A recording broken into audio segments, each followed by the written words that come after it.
c'è un aspetto nel quale il Palio non è mai cambiato nel corso di 72 anni, e cioè di essere uno specchio fedele di un momento di vita della comunità, di un momento di vita dei territori della Valpolicella. Se pensiamo poi nel momento in cui arriva a Pasqua la prima uscita stagionale, eccetera, eccetera, si spiega questo grande successo che non accenna a diminuire nel corso degli anni. La produzione del vino, soprattutto un vino di quello d'appassimento come il nostro, che non è un vino leggero, veloce, fatto in velocità, ma è un vino che ti dà la possibilità di essere un vino apprezzato proprio per la lentezza in cui viene fatta la raccolta, la maturazione e la lavorazione stessa. Questo tipo di maestria, con la parte della lavorazione che comunque viene portata in tradizione e trasmissione, con quelle innovazioni che i giovani colgono e portano in avanti, porta un messaggio, anche se vogliamo, di riscoperta di quelli che sono gli antichi sapori, tradotti secondo quelle che sono le leve moderne che in qualche modo devono traghettare il prodotto verso dei palati più raffinati, perché non ricordiamoci la cosa in negativo: il giovane oggi quello che beve lo beve con sapienza di palato, e questo va raccontato meglio, va proprio portato avanti come produzione meglio. I cantinieri quest'anno sono stati bravissimi, perché hanno parlato col cuore, hanno raccontato hanno seguito a queste domande di cose che erano proprio quasi personali. Dunque noi siamo veramente molto felici, perché si è visto subito, si sentiva e si percepiva che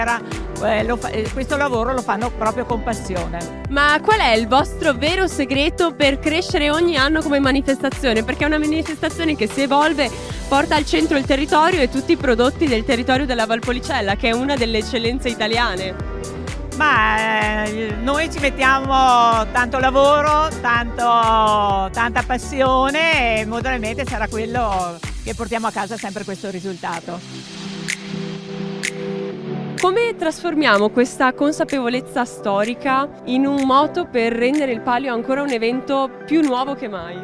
Ma questa ricerca ha portato a dimostrazione che la nostra terra produce vino da una vita, per cui il nostro motto di portare avanti il Palio è quello di portare avanti una tradizione che, come si evince anche dalla Villa Romana, da tutte le nostre ricerche, è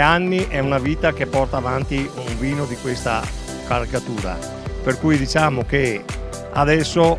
coi tempi che corrono, bisogna valorizzare di più il territorio e crederci sempre di più.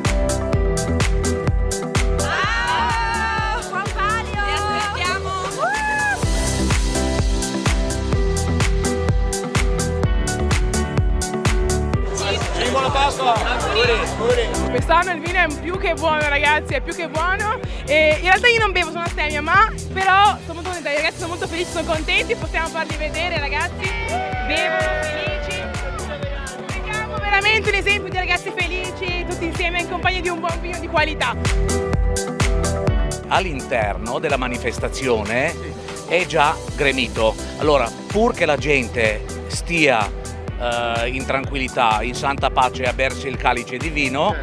e cercheremo un attimino di creare sto momento anche di star bene all'interno, insomma, ecco. Anche quest'anno siamo felicissimi di rivedere la stessa affluenza appunto delle passate edizioni. Una Pasqua da vivere intensamente, e ovviamente degustando questi ottimi vini di questi fantastici produttori che vantiamo di poter avere a questa fiera. Abbiamo visto un sacco di giovani qua nel corso con le bottiglie e stanno bevendo veramente, sono tutti allegri qua. Sono tutti molto allegri, ma sono allegri perché la qualità è molto alta, quindi tanti sorrisi, un tempo eccezionale, tantissima gente